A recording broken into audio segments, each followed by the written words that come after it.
And welcome to the special studio audience edition of Hannity. And tonight we're joined by a group of great Americans, most of whom have been unfairly targeted by the IRS because of their association with various conservative organizations. Now, coming up, you're going to hear their stories about what they have gone through. I'm also going to hear from the attorneys that are representing their respective groups. But first, one of the most fascinating things to watch over the past few weeks has been the ever-changing timeline of who knew what, when, and where about the IRS scandal. At first, nobody seemed to know anything about it, but as the days go by, well, that seems to be evolving quite a bit. Watch this. Can you give us assurances that the IRS is not targeting particular groups based on political leanings? Yes, I can give you assurances. There's absolutely no targeting. They added the names Tea Party and Patriot to the list of cases that should be centralized in this group. I first learned about it from the same news reports that I think most people learned about this. I think it was on Friday. I've reviewed the Treasury Department Watchdog's report, and the misconduct that it uncovered is inexcusable. I'm sorry, sir. I'm not going to be able to answer. I don't know the details, sir. I frankly was unaware. Well, I don't know the precise date. I don't remember. It's not my area. I don't know. I personally don't remember. I will not answer any questions or testify about the subject matter of this committee's meeting. We had to wait appropriately until the report was publicized or published for the president to be able to review it and respond, as he did very quickly. Someone was told on April 16th in the counsel's office. There was a White House counsel, Kathy Rumler, was notified on April 24th. Who else besides Chief of Staff Dennis McDonough was told about this? Some other members of senior staff. Can you tell us who? I don't have a list for you. And you were asked about this in the briefing last week, about White House officials being aware. You just mentioned the counsel's office. You never mentioned that the Chief of Staff and others were notified. I think I said that White House counsel knew. I think I said that I didn't know till Friday, but I didn't. I'm getting this information to you now. It doesn't answer why the president wasn't told, but Dennis McDonough was. The counsel made the decision that this is not the kind of thing that you notify the president of an investigation that's not complete. Well, the president doesn't know about everything that is going on in every agency of government. Should Mr. Boehner have known? Because this is a neighboring district in Cincinnati where the IRS office is. I don't think you can hold him accountable. I can't account for every conversation that might have been had outside the White House mess. I can't tell you how many people knew. And while we have been told time and again that the taxpayer-funded witch hunts ended more than a year ago, tonight there are people in this studio audience that are going to say they have been targeted as recently as 2 weeks ago. Joining me now, the attorneys representing some of the Americans sitting in our studio tonight, Cleta Mitchell, and from the American Center for Law and Justice, Jay Sekulow. Guys, welcome both of you to the show. Thanks. Thank you for having us. All right, Jay, let me start with the timeline here. Lois Lerner, correct me if I'm wrong, first knew about this in June of 2011. Is that right? That's correct. That's when she was first notified of the actual targeting that was taking place. All right, but after consulting the Treasury, consulting with the White House, we didn't hear about it through her in a set-up question through the ABA until May 10th of 2013. Right, and also intervening in that period of time, she came up with another criteria to have the determinations unit used for tax exemption, which actually complicated and made it worse. And in fact, I think some of the groups sitting in the audience with you today got put in this dragnet because of Lois Lerner basically broadening out to other conservative organizations, not just Tea Party groups, to be in this dragnet of IRS special review. Yeah. And so she basically is responsible for doing that. And Cleta, in March of 2013, Doug Shulman, then the head of the IRS, assured the American people in Congress that this was not happening, correct? Yes, in fact, he did that a year ago in response to questions from Congressman Jim Jordan and others. March 2012, that's correct. 2012. Mm-hmm. All right, now that's right.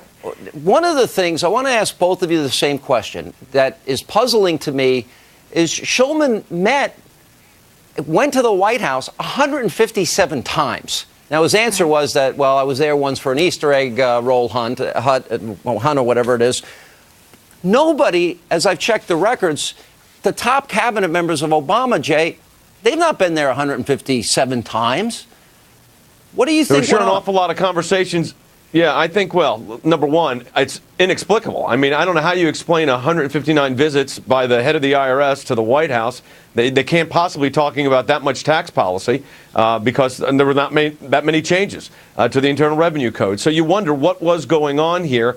And you've asked the right questions from the beginning of this, Sean, and that is, it is who knew what and when. And I don't think until Cleta and I do our discovery in this litigation that we're both involved in, that we're going to really get an answer to that. Cleta, what is it specifically that matters? In my mind, this is about intimidating people because of their freedom of association and freedom of speech. What do you think, what are the issues at stake here in your mind? Well, I think the most important thing for all of us to remember is that we always talk about America being a nation of laws, not of men. And what the IRS has done here is essentially abandoned and abdicated the rule of law, where there's a certain set procedure for groups to apply for tax-exempt status. There's an application. It has 60 or 70 questions. Before they began this targeting in 2010, they would ask questions about the application itself. And when you have a group of people in an agency who are allowed to just start making it up as they go along, they abandon any objective legal standard. It all becomes subjective. And that's what we have here is this morass. And the explanation that the IRS has been coming out with is preposterous. Number one, that it's some low-level employees in Cincinnati. I have cases that never went to Cincinnati, and they still don't have their tax-exempt status after 4 years. Jay? And that's exactly the rule the of same law. thing. Jay? Well, no, Cleta's right. I mean, I've got, we had this whole situation where the IRS was, basically saying it's all Cincinnati. Well, and what's so bizarre about that, Sean, is I've got letters in cases, 2 offices of California and 1 out of Washington, D.C., and signed by a tax law specialist. So this whole, low-level rogue agent nonsense narrative that the White House came out with was just factually incorrect. And let me reinforce something that Cleta just said, which is critical here. They're acting as if, and the Inspector General kind of alluded to this, that the agents themselves and those in the determinations unit had no real concept of what the law actually is and how it's applied.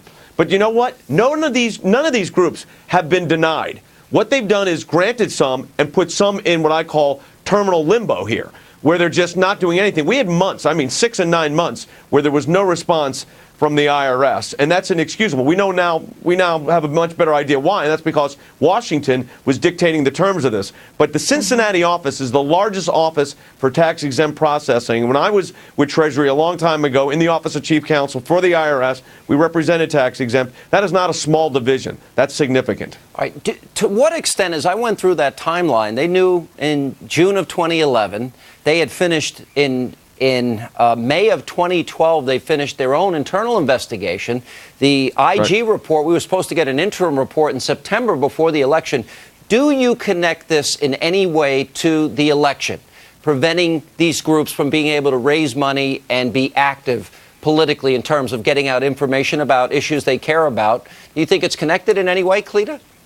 I absolutely do, because the letters, remember, Jay and I first started working together on this in February of last year, when all of these groups, hundreds of groups, received these incredibly intrusive, expansive questions from the IRS, which had the absolute impact of intimidating them, frightening them, making them think they might be doing something wrong if they invited candidates to a candidate forum, which is completely legitimate for a 501c4 organization. So absolutely it had the effect of intimidating them.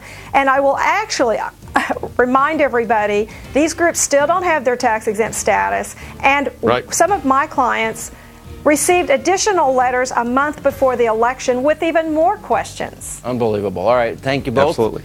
Now, still ahead tonight, you're going to hear from these people in our audience, most of whom average Americans who claim they were unfairly targeted by the IRS. Tonight, they are here to tell their story to you. But first, here in studio, I will be joined by the Reverend Franklin Graham, who says he too was harassed by the IRS for political purposes. That continues as a special edition of Hannity moves on. Let's not forget, this happened under an IRS commissioner appointed by George Bush and was investigated by a Republican inspector general.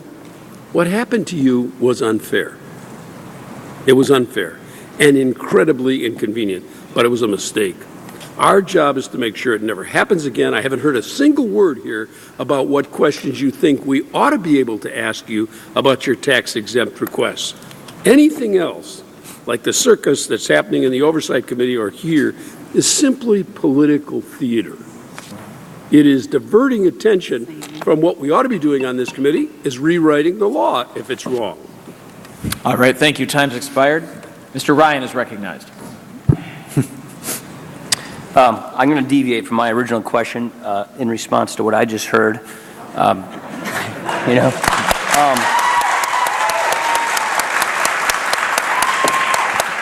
Mr. Chairman, Mr. Chairman. Well, welcome to Washington. So you're to blame, I guess, is the message here. To suggest that these citizens are to blame for applying, I don't understand how one can make that conclusion. I yield. And welcome back to this special edition of Hannity. My next guest, he's been a friend of this program for many years, the Reverend Franklin Graham. He claims that his 2 North Carolina-based charities were targeted by the IRS for political reasons. And earlier this month, he sent a letter to President Obama explaining just how deep the damage went. It reads in part, quote, "Unfortunately, while these audits not only wasted taxpayer money, they wasted money contributed by donors for ministry purposes, as we had to spend precious resources servicing the IRS agents in our offices." I'm bringing this to your attention because I believe that someone in the administration was targeting and attempting to intimidate us. This is morally wrong and unethical. Indeed, someone would call it un-American. Joining me now to explain more, the Reverend Franklin Graham is back. We can welcome him, our studio audience. So, Thank you, John. good to see you. This is a pretty hard-hitting letter, as we just pointed. What made you write this letter, and what happened to the 2 ministries that you referred to in the letter? On September the 6th of last year, both Samaritan's Purse and the Billy Graham Evangelistic Association received letters dated the same day that we were going to be audited. And, the IRS has the right to audit, Sean, and that's not an issue. And they came and audited Samaritan's Purse first, and then went to the Billy Graham Evangelistic Association. But we're 2 separate corporations. 2 different board of directors, 2 different cities, different 990s. And for us to both be notified by a letter dated the same day, to me is a little suspicious. And I didn't, That's more than suspicious. No, we had. By the way, what's happened to this country if we're now, I can see auditing you, but your father, I can't see auditing. Sorry, I'm kidding. No, seriously. We're going to audit the Reverend Billy Graham? Well, there were 2 issues, Sean. One was the Billy Graham Evangelistic Association is also a Minnesota corporation. Right. We closed our offices in Minneapolis and moved them to Charlotte, North Carolina. We decided 2 years ago to file for a new organization, incorporate in the state of North Carolina, and then ask for tax-exempt status. We applied last year for that tax-exempt status. It took 14 months for that application to be approved. Normally, applications like this at the most, 4 to 6 months for something like that. But it was delayed for 14 months till after the election. For Samaritan's Purse and the Billy Graham Association, when we were audited, the guys were nice, and I want to say something, Sean, about the IRS, the agent. A nice guy, okay? I don't have an issue with the agent. They were professional, a good person. Did they find anything wrong? No. Nothing. Nothing. So there was no, for our 990, they issue a no change letter, that they accepted the 990 as filed with no changes. And we appreciate that. And Sean, we are audited every year by external auditors. We have internal auditors that go through our policies, but especially our programs continually. We make our audited statement public, and anybody can have that if they want it. And so having the IRS come in wasn't a concern to me. What was concerned, are we targeted because of our religious beliefs? In North Carolina last April, there was an amendment put forth by our state to change the Constitution to define marriage as between a man and a woman. The president came out against Amendment 1. My father came out supporting it, and we took out some ads supporting this. Now, someone will say, well, you're getting involved in politics. No, this is a moral issue. And because a politician takes a moral issue, doesn't mean now it's a political issue, and people of faith have to be quiet about it. This is a moral issue, and we're going to speak out on moral issues. And I think that maybe this was an attempt to intimidate us, or maybe payback, because we spoke out on a moral issue, and that moral issue, we prevailed in North Carolina. The amendment passed. I'm not trying to get personal. How much did this cost your ministries? Well, I don't know. You don't know. It's weeks of weeks. Oh, yes, preparing the documentation that they want to see. It took a fairly large staff weeks to prepare the documentation and be ready for to be ready for them when they came in. Because we're good friends, I was able to kid with you earlier about auditing you and not your dad, but I've donated to Samaritan's Purse. I support Samaritan's Purse. I've been out on the road with you. I know the good that you do, and the same with your father. And when I heard this, and I heard it was the same day, in light of everything, when you hear that groups with the name Tea Party and Patriot and Constitution, that they were specifically targeted, and they've admitted to it, and you acknowledge that in the letter. What do you think of that? Well, it makes you wonder, was it much broader than Tea Party and political groups? Was it taking in now conservative Christian organizations like the Billy Graham Evangelistic Association? Because we oppose the president's position on same-sex marriage. These are moral issues, again, Sean, and of course I'm a Christian. I believe that Jesus Christ is the way, the truth, and the life. I believe that He came to die for our sins, He was buried for our sins, and He rose from the grave, and that He'll forgive our sins if we're willing to put our faith and trust in Christ. This is what I believe, and it's obvious that there are people in the administration that do not agree with these moral principles that the Billy Graham Evangelistic Association and Samaritan's Purse believe in. Now, are we going to be targeted again because of what we believe? So I don't know. And that's why I wrote the president a letter. Now, I don't believe, Sean, that the president himself probably knew anything about this. But I wanted to give him the benefit of the doubt. I like the president. I think he's a nice person. I disagree with him on many of his policies, but at the same time, I wanted to write him and let him know that we suspect that we were targeted, and would he look into it, but I have not heard a reply yet. I would have put in the letter one thing that you didn't put in: render unto Caesar that which is Caesar's, and God that which is God's, right. Which means that Caesar gets nothing. I'm just kidding. Reverend, thank you for sharing your story. It's an important issue, and I know your dad is doing well, and we wish him our very best as well. Thank you, Sean. Pretty sad when we're targeting the Reverend Billy Graham. That's sad. When we come back, you're going to hear directly from the people in our studio audience tonight, most of whom say they were unfairly targeted by the IRS. Yes, because of their political beliefs. They are here to share their outrageous stories. That's next as Hannity continues.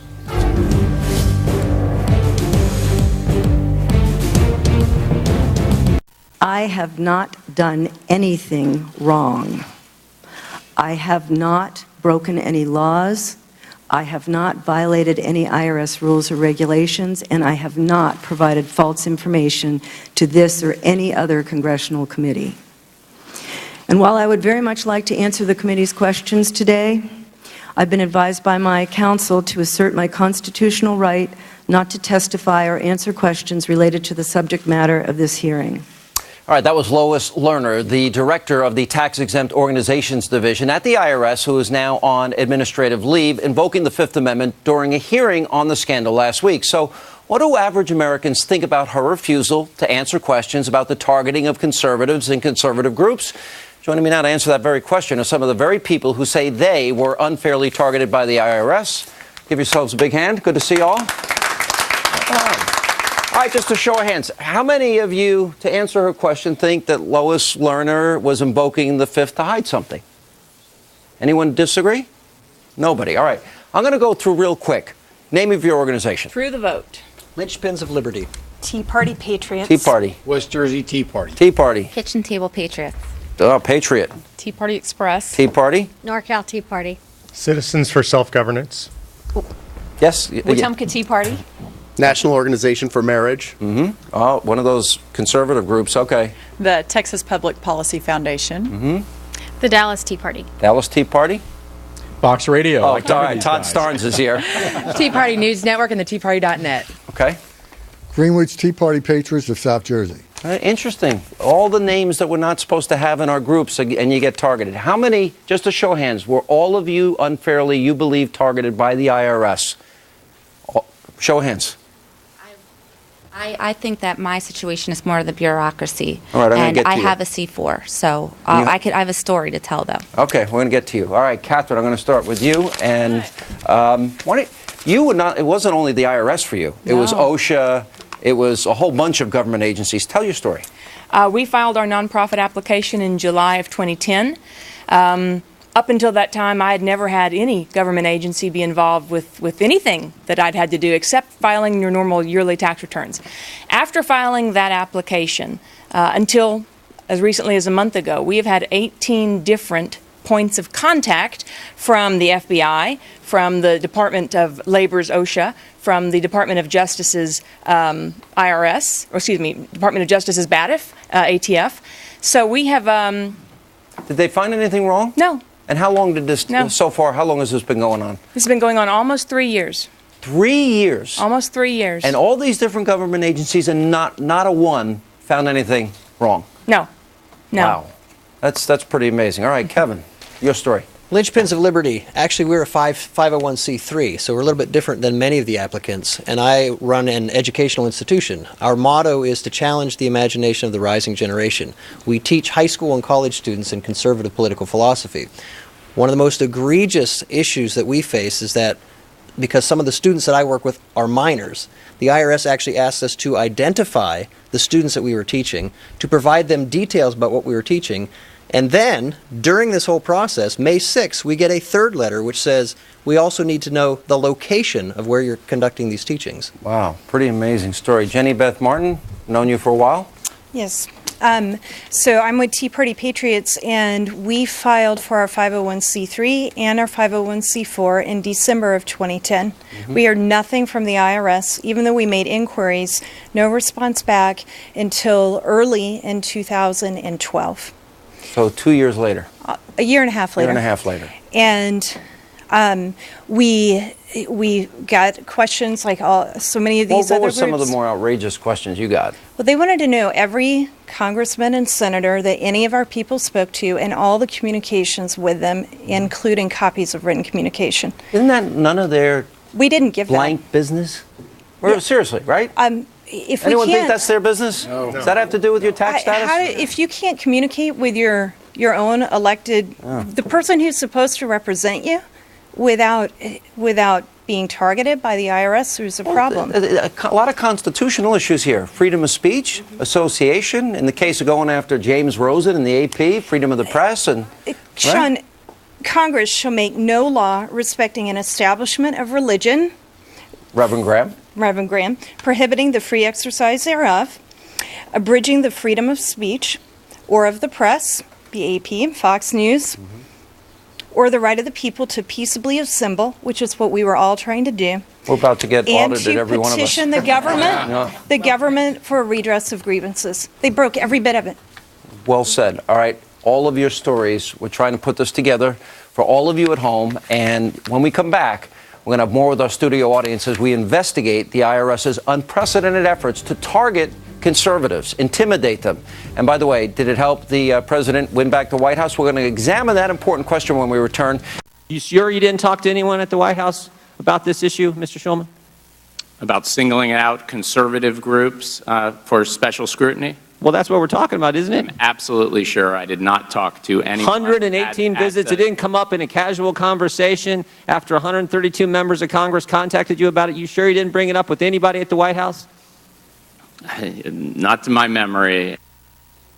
Now, that was former IRS Commissioner Doug Shulman claiming that he never spoke to anyone in the White House about the tax agency's targeting of conservatives. But is that the truth? And do average Americans believe him? Well, let's bring back our studio audience to respond. Do you believe him? Anybody?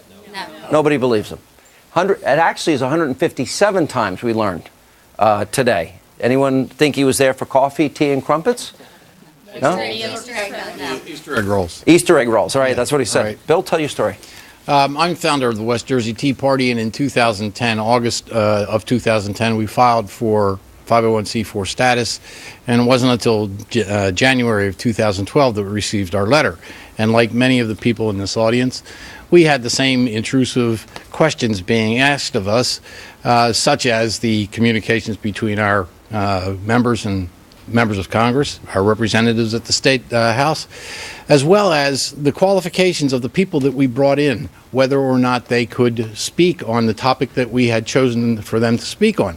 And it was just an intrusive development and really intimidating. In fact, We saw membership losses occur right after we put the vote to all of our members. Do you want to cooperate with the IRS? And every one of them said, no, we don't want to cooperate. And our membership began to fall off precipitously after that. Because they all felt they were going to be They intimidated. all felt that they were going to be audited. They Yeah. felt that as their association with us as a Tea Party was going to cause audits for them. Anastasia, you have a different story. Yes, in 2009, we opened up a bank account. We were getting, checks and donations, and created an EIN number. And through 2010, I started getting letters from the IRS and got really scared and contacted an attorney who walked us through the process and got us established as a C4. And I think in our case, we got established before this all started. But the problem is every 3 months I get these letters from the IRS saying that I'm not in compliance, which means that I have to use up a day on the phone with the IRS. You never get an email. You never get the same person. It's a 1-800 number. And and you send the same letter off to a PO box, and you never know what happens.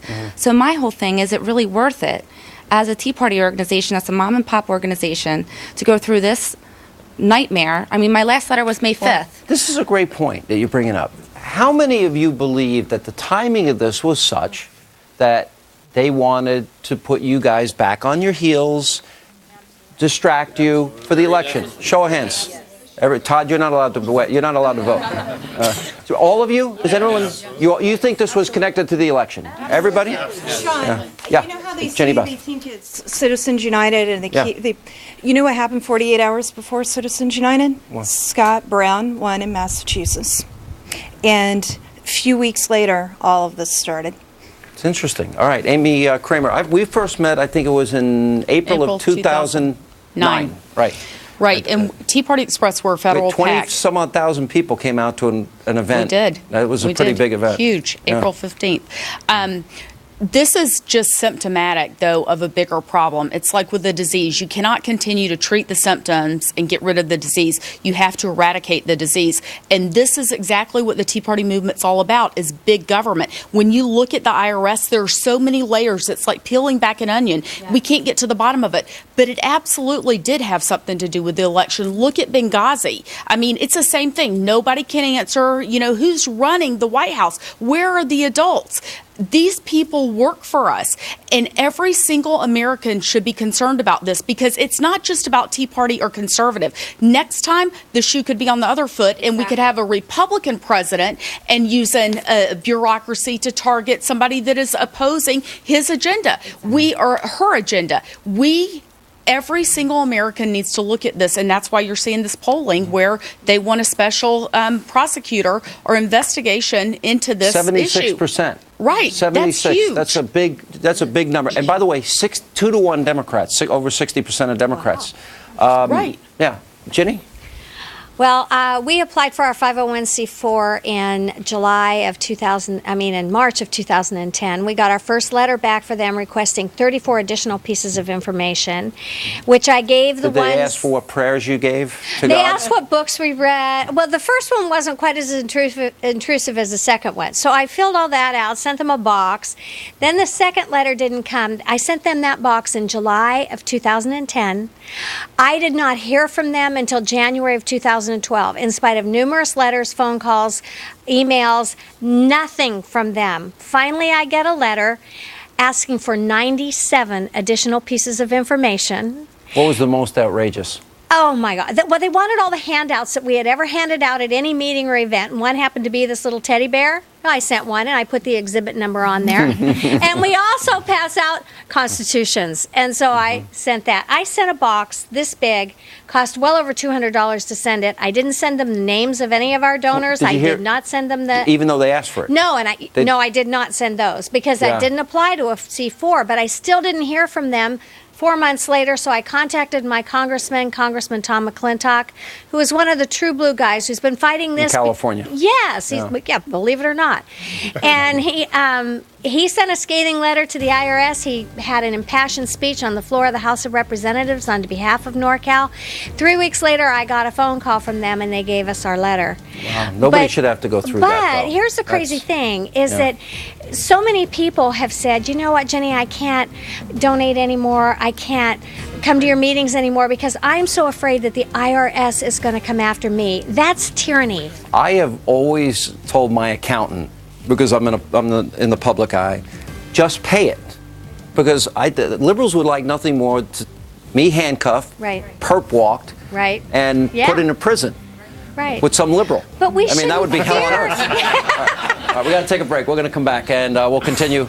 Don't go anywhere. More with our studio audience, of a majority of which say they were personally targeted by your IRS, as we continue on Hannity.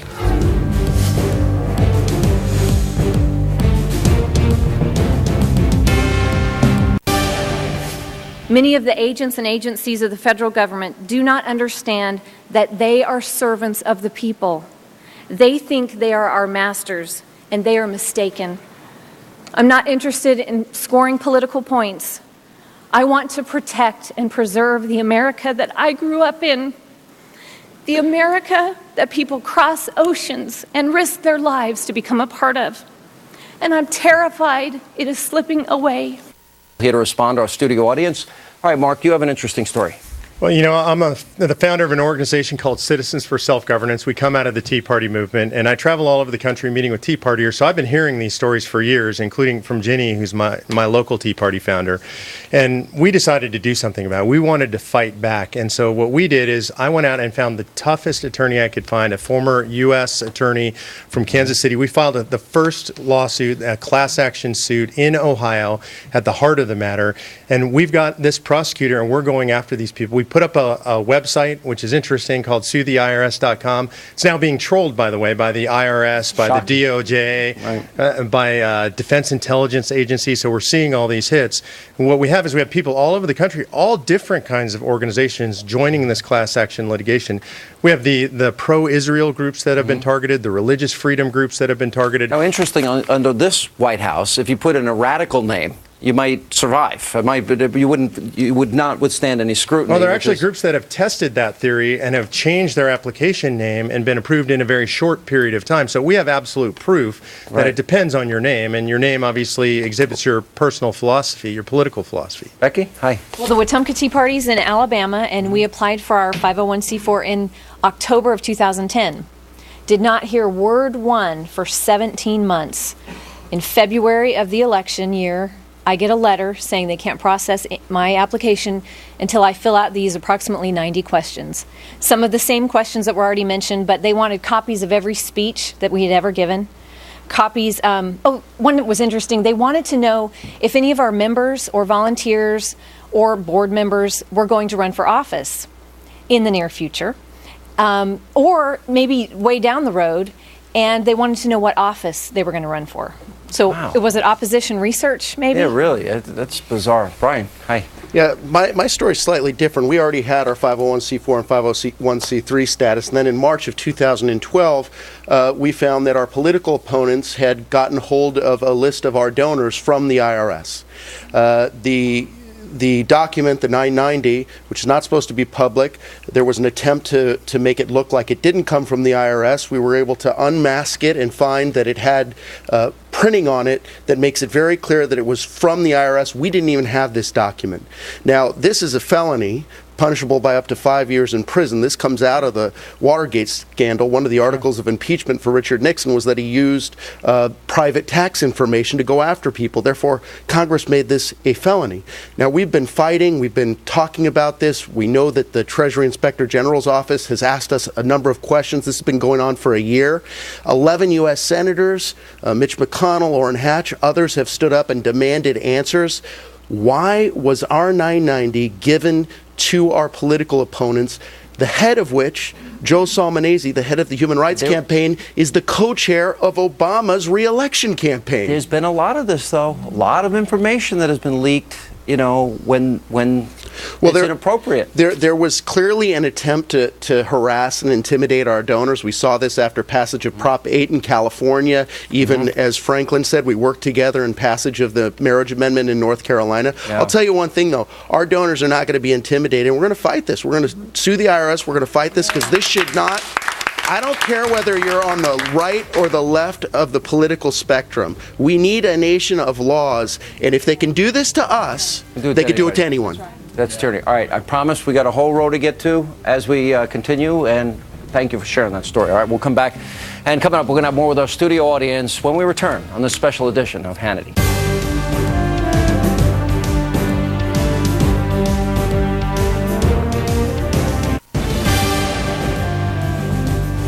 Welcome back to this special edition of Hannity as we're joined by our studio audience. All believe they've been targeted by the IRS. Brooke, Texas. Texas, I am the head of an organization called the Texas Public Policy Foundation, and we've been around for 25 years, so our story is also a little bit different. But in the summer of 1 year ago, our donor list was disclosed, they say inadvertently, by the IRS. And how did they do that inadvertently? Well, they forgot to redact it when they released it to the public, to GuideStar and everything else. So it was a very interesting turn of events. You know, Texas, we believe, is sort of standing up to Washington, D.C. as the antithesis of what they are doing, which is basically trying to ruin our liberty. And so we had led the effort against Obamacare. We had our now junior Senator Ted Cruz worked for our 10th Amendment work, writing amicus briefs on the U.S. Supreme Court. So we believe that we're at the heart of really what is wrong, what is right about this country. And we were targeted by the federal government because we're standing up and saying no more. Governor Rick Perry made me an honorary Texan. I wish I paid your state income tax. Well, I was going to say, which is zero, and you're more than welcome to move. We at 1,000 every day are moving to Texas, I so promise. we'd love to have you. Trina, hi. Hello, Sean. Dallas Tea Party in the heart of Texas, and we are one of the largest, You guys if are not friends. the largest. We're all friends. Everybody in Texas is. As a New Yorker, I go down to Texas, and I was surprised. I went to a place, and they said, y'all come back. And I'm like, huh? That doesn't happen We're in New nice. York. We're nice in Texas. That's true. Southern hospitality for you. But we have one of the largest, if not the largest, local organization in the country. And we have several hundred members who are localized organizers. These members were targeted individually audited. This scares people, and what the American public needs to understand is they call us Tea Party organizations, but they're just people. They're families. And when you're living on a fixed income and you know that any moment the IRS can freeze your bank account and seize your assets, Scary. it's very, very scary. And they can do it without a court order. Without a lot of people don't know that. No notice. That's a good Absolutely. point. Ron, we're going to start with you, and then we're going to end up with Todd. Yeah, hi. Well, I'm with the Greenwich Tea Party Patriots of South Jersey. We filed back in April of 2011. We heard nothing at all from the IRS. Then in February of 2012, we finally got a letter from the IRS, and that's when they came out with all those different questionnaires that they wanted that were, you know, just outrageous. Some of them being, as many here has already said, about, you know, wanting our donors, wanting to know who the guests were, wanting to know whatever literature we passed out, and the list just goes on and on. We didn't agree with that, and fortunately for us, at about the same time this took place, Jay Siglo from the ACLG was starting to talk about the IRS targeting the Tea Party. Fortunately for us, we overheard that, and Brenda Romes, which was the founder of our organization, she got a hold of Jay. And you're part of the lawsuit. So now we're part of the lawsuit. That's correct. We still haven't gotten our C4, but we are part of the lawsuit. And we're going forward with this. Scotty, good to see you. Good to see you. Real simple. You know, this is another opportunity that the Obama administration has targeted its own people. And this is why we don't trust the government. And what really is scary is maybe some of us larger Tea Party organizations like the TeaParty.net, we knew not to disclose those people under $5,000 had given. The average Tea Party donor is $45. But these smaller organizations that didn't have the resources of an attorney and a lawyer saying don't give over those lists, I'm afraid they did. And I wonder if we compare the number of conservatives who have been audited versus those that have Democratic to Democrat independents, I think that we probably have a higher percentage. I wonder how this is all going to turn out. This is going to be very interesting. And emails and electronic devices, it's hard to cover up lies, and it's going to be interesting. We're going to close tonight with our good friend from Fox News Radio, Todd Starnes. Hi, Todd. Sean, it's not just the Tea Party. Religious groups are really coming under fire, and these people are absolutely terrified. We know that a state Baptist newspaper in North Carolina, which ran that ad Franklin Graham was talking about, they've been around since pre-Civil War days. They were audited as a result of running this ad. You've been great. I know I speak for everybody else. I'm glad you all are fighting for what's right, because if you can be intimidated, everybody that's watching tonight can be intimidated, and the fact that you're standing up to this is helping a lot of other people. So Give yourselves a good big hand, and thank you for being with us. That is all the time over here. That is all the time we have left. As always, thank you for being with us. Let not your heart be troubled. We'll be back soon for another edition of Hannity.